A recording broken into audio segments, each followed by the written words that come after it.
नमस्कार, सलाम, आदाब साथियों। मेरा नाम अबुल कलाम, यूट्यूब चैनल कलाम क्रिएटर में आपका स्वागत। मैं आपको बताऊं कि सर्वे होने वाला है आपकी भूमि का। आपको प्रपत्र 2 भर के देना है। किस तरह भरेंगे पूरी जानकारी दी जाएगी। साथ ही आप चाह रहे हैं कि ये फॉर्मेट हमें मिले, प्रपत्र मिले, तो आपको मैं बताया, आपके कॉमेंट में लिंक दे दिया जाएगा। तो चलते हैं, वीडियो को शुरू करते हैं।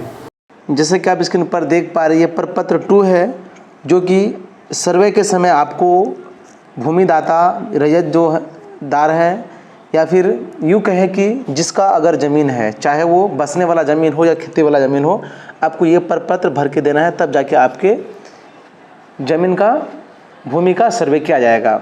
सर्वे से पूर्व बहुत ऐसे ज़िले हैं, बिहार में 38 ज़िला है, जिसमें बहुत सारे ज़िले में सर्वे चल रहा है और बहुत में कंप्लीट भी हो चुका है और कुछ में 20 तारीख से शुरू होने वाला है।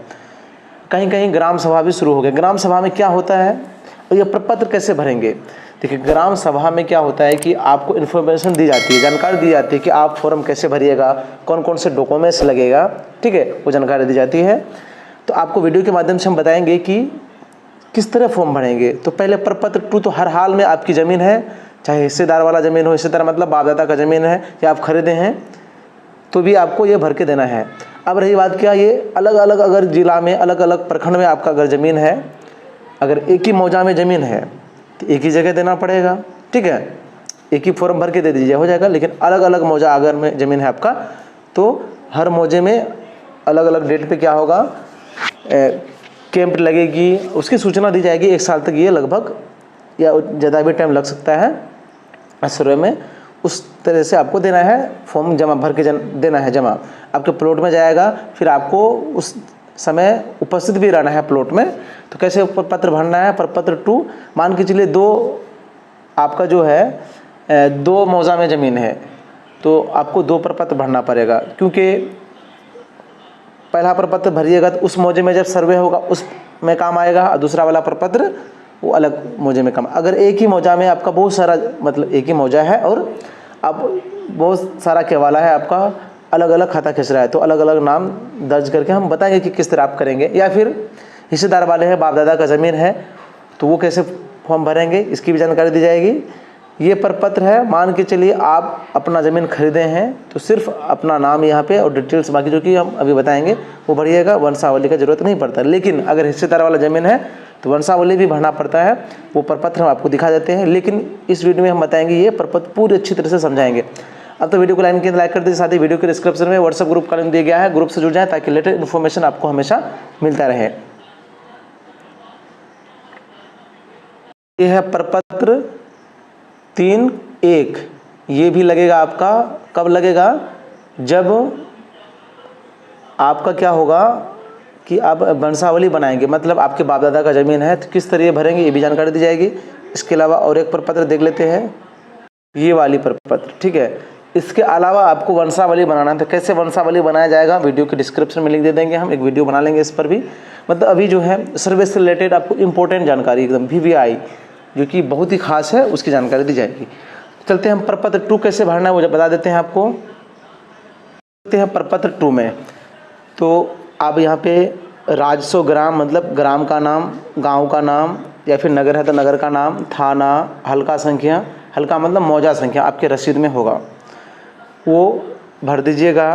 थाना संख्या, पुलिस थाना जो भी है वो लिखिएगा, अंचल, जिला।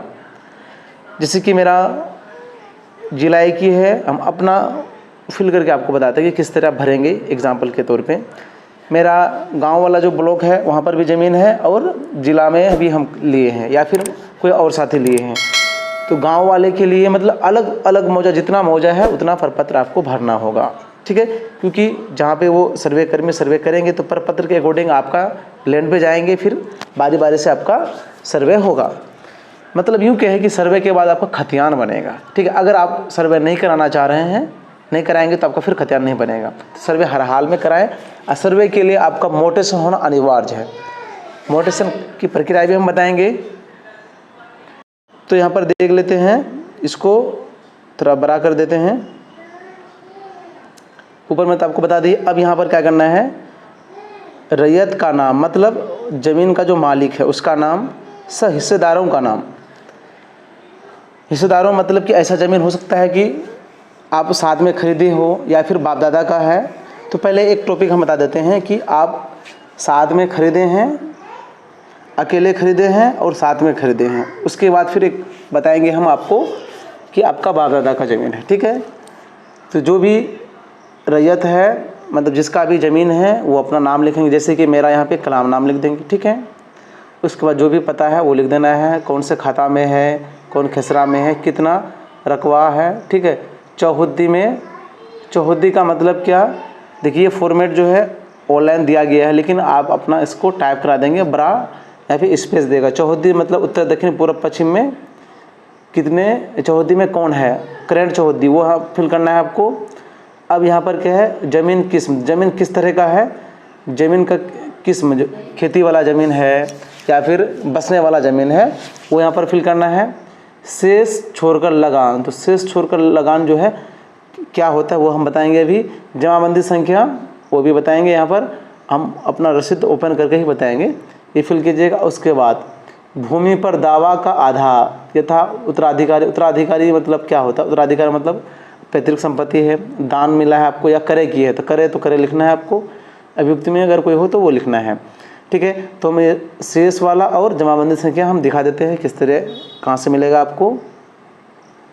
अब यहाँ पर देख लीजिए आपको जमाबंदी संख्या लिखा हुआ है, यहाँ पर जमाबंदी संख्या में भाग संख्या लिखा हुआ है और पृष्ठ संख्या, तो उसी तरह फॉर्म में लिख दीजिएगा भाग संख्या और पृष्ठ संख्या। वो खाता खसरा सब यहीं पे रसीद से मिल जाएगा, थाना नंबर या मौजा नंबर सब चीज़ मिल जाएगा। उसके बाद यहाँ पे शेष वाला, शेष देखिए यहाँ पे स्पष्ट लिखा हुआ है शेष, और उसके बाद ब्रैकेट दिया हुआ है। शेष का मतलब ये होता है कि शेष के अलावा स्वास्थ्य, शिक्षा, रोड टैक्स और कृषि टैक्स लगता है, तो जो वर्तमान मतलब सालाना जो दर है, जैसे कि यहाँ 20 रुपये लिखा हुआ है, तो वो हो गया शेष छोड़कर, तो आप 20 रुपये वहाँ पर फिल कर लीजिएगा।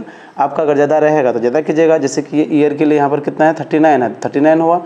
ये 2022-23 से 24 तक के लिए था, यहाँ पर कितना 20 रुपये लिखा हुआ है, तो 20 रुपये आपको फिल कर लेना है। अब रसीद में अपना देख लीजिएगा, स्टार्टिंग में जो है वही आपको फिल करना है। उतना फिल करने के बाद जैसे कि यहाँ जमाबंदी संख्या में भाग संख्या और वॉल्यूम संख्या जो भी है यहाँ पे फिल कर लीजिएगा, स्पष्ट वहाँ लिखा हुआ है। शेष संख्या, शेष छोड़कर लगान जितना है, जैसे कि 20 रुपये मेरा था वो लिखे। अब रही बात क्या कि एक ज़मीन हम खरीदे, उसका डिटेल्स लिख लिए, लेकिन हो सकता है कि यहाँ पे क्या लिखा हुआ है, रैयत का नाम सह हिस्सेदारों का नाम, और एक ज़मीन खरीदे हैं कि 2 भाई से है, ठीक है। तो पहला हम अपना नाम दे देंगे, ठीक है। उसके बाद बता देंगे खाता खसरा। अब मेरे हिस्से में कितना, देखिए क्या लिखा है, स्वामित्व आधारित भूमि का विवरण, मतलब जो हम खाता खसरा लिख रहे हैं उसमें मेरा कितना हिस्सा बन रहा है वो लिखेंगे। उसका चौहद्दी लिखेंगे, फिर ज़मीन का किस्म, ज़मीन जिस तरह का है वो लिखना है। यहाँ पर शेष जो है, फिर जो भी जमाबंदी संख्या है वो लिखना है, और करे है तो करे, दान है तो दान। उसके बाद जो हिस्सेदार है उसका नाम लिखिएगा, मान के चलिए भाई हुआ आपका, कोई भी हो सकता है, फिर उसका डिटेल्स लिखिएगा, फिर उसका कितना हिस्सा बनेगा, इस तरह करके आपको फिल करना है। ये हो गया कि आप स्वयं खरीदे हैं, उसका तो हिस्सेदार वाला 2 तरह का होगा, या फिर सिर्फ खुद का खरीदा हुआ है तो वो तो होगा ही, ठीक है।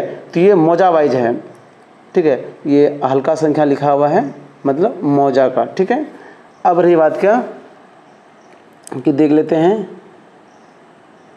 हो सकता है कि आप खुद अकेले जब खरीदे हैं वो ज़मीन का अपना नाम भरे, डिटेल्स भरे, फिर साथ वाला भरे, फिर आपका क्या है कि सेम मौजा में ही ज़मीन है, जो कि 4 भाई हैं, चारों सेम मौजा में है, खाता खसरा अलग हो सकता है, ठीक है। सेम मौजा में तो क्या करेंगे आप अपना पहले नाम, उसका फिर डिटेल्स, अस्थायी पता वगैरह, पिता का नाम भी लिख दीजिएगा।